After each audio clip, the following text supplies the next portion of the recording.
नमस्कार, मैं हूं आपके साथ अंजना शर्मा और आप देख रहे हैं देवी पूजक टाइम्स। आइए एक नजर डालते हैं इस वक्त की खास खबर पर। पीएम मोदी के खिलाफ बिना चेहरे के लड़ेगा आईएनडीआईए गठबंधन, शरद पवार बोले कोई जरूरत नहीं।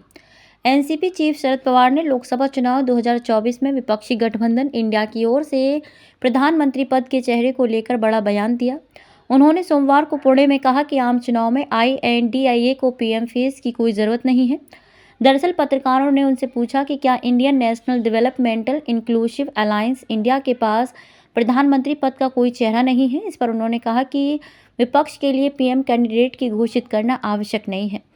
मालूम हो कि 19 दिसंबर को नई दिल्ली इंडिया गठबंधन दलों की बैठक हुई थी। इस दौरान मुख्यमंत्री ममता बनर्जी और सीएम अरविंद केजरीवाल ने कहा कि कांग्रेस अध्यक्ष मल्लिकार्जुन खड़गे को इंडिया की ओर से प्रधानमंत्री उम्मीदवार बनाया जाना चाहिए।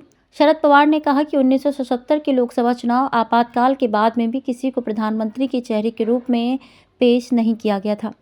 पूर्व केंद्रीय मंत्री पवार ने कहा कि लोकसभा चुनाव के बाद मोरारजी देसाई को प्रधानमंत्री बनाया गया, एक नई पार्टी बनाई गई थी और चुनाव खत्म होने के बाद वह पीएम बने।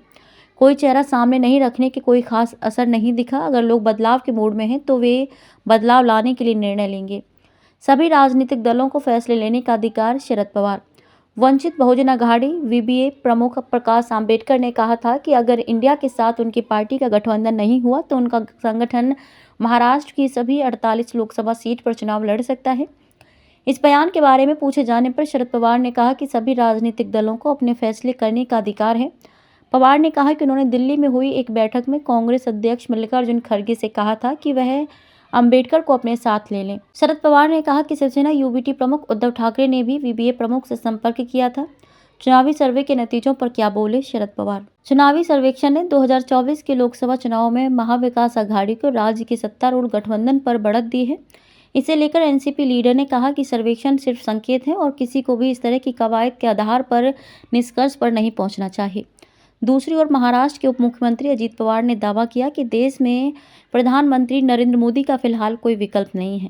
पवार से अगले साल होने वाले लोकसभा चुनाव से पहले विपक्षी दलों की ओर से मोदी के नेतृत्व को चुनौती देने की योजना के बारे में सवाल किया है। उन्होंने कहा कि देश में प्रधानमंत्री मोदी का फिलहाल कोई विकल्प नहीं है। ऐसा निर्णय सिर्फ एक या दो चीज़ों के आधार पर नहीं बल्कि विभिन्न पहलुओं के आधार पर लिया जाता है।